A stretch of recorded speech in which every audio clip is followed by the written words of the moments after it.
Unnao case में एक बार फिर कोर्ट का सख्त रुख सामने आया है। Farmer BJP MLA Kuldeep Singh Sengar को बड़ा झटका लगा है। दिल्ली हाई कोर्ट ने उन्नाव रेप सर्वाइवर के पिता की कस्टोडियल डेथ के केस में सेंगर की सजा पर रोक लगाने की अर्जी को खारिज कर दिया है। आइए आपको बताता हूं कि क्या फैसला आया है। सबसे पहले तो सोमवार को दिल्ली हाई कोर्ट ने कुलदीप सेंगर की उस प्ली को रिजेक्ट कर दिया जिसमें उन्होंने अपनी 10 साल की सजा सस्पेंड करने की मांग की थी। कोर्ट ने साफ कहा कि सेंगर की कन्विक्शन के खिलाफ अपील ड्यू कोर्स एक्शन में मैरिज पर सुनाई जाएगी, लेकिन फिलहाल सजा पर कोई स्टे नहीं मिलेगा, कोई रोक नहीं होगी। कोर्ट ने ऐसा क्यों कहा और कोर्ट ने क्यों इनकार किया, ये इसके बारे में भी बता देते हैं। महिला कांस्टेबल से आपको नहीं लगता है कि कुलदीप सिंह सेंगर को जेल में होना चाहिए? मैं आज तो माननीय सुप्रीम कोर्ट का बहुत बहुत धन्यवाद कर रही हूँ कि जो मेरे फेवर में थोड़ा मुझे राहत दी है ताकि मैं आगे की लड़ाई लड़ सकूं। जस्टिस रविंद्र दुडेजा ने प्ली डिसमिस करते हुए कहा है कि सेंगर के क्रिमिनल एंटीसेडेंट्स को नजरअंदाज नहीं किया जा सकता।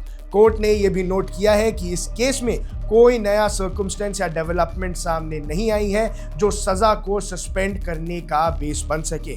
हाँ, कोर्ट ने यह माना कि सेंगर पिछले लगभग 7.5 साल से जेल में है, लेकिन साथ ही कहा कि अपील में डिले का एक रीजन है उनके द्वारा बार बार एप्लीकेशन फाइल्स करना, और इसी वजह से जो बार बार एप्लीकेशन फाइल की, इसी वजह से अब उनको बेल भी नहीं मिल रही है। और कस्टोडियल डेथ केस का जो बैकग्राउंड है वो 2018 से जुड़ा हुआ है।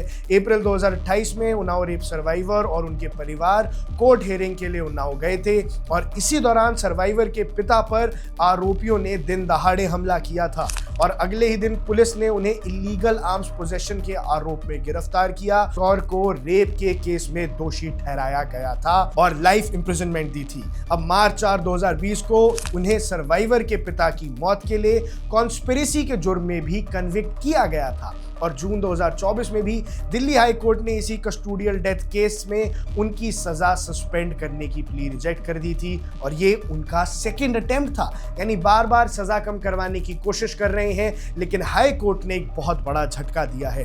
हाल ही में दिल्ली हाई कोर्ट के एक डिवीजन बेंच में रेप केस में सेंगर की सजा सस्पेंड की थी, लेकिन कुछ ही दिन बाद सुप्रीम कोर्ट ने उस ऑर्डर पर स्टे लगा दिया था। दिल्ली हाई कोर्ट की इस लेटेस्ट डिसीजन के साथ ये साफ हो गया है कि कस्टोडियल डेथ जैसे गंभीर मामलों में कोर्ट किसी भी तरह की डील देने के मूड में नहीं है। रेप विक्टिम के पिता की हत्या करना कोई छोटी बात नहीं थी, और कोर्ट ये बात समझता है, और देश के माहौल को मद्देनजर रखते हुए भी यह फैसला दिखाता है कि किस हिसाब से कोर्ट का रुख बेहद स्ट्रिक्ट है और किसी भी प्रकार की कोई भी डील नहीं दी जाएगी मुजरिम को, चाहे वो फॉर्मर एमएलए ही क्यों ना हो। Subscribe to One India and never miss an update. Download the One India app now.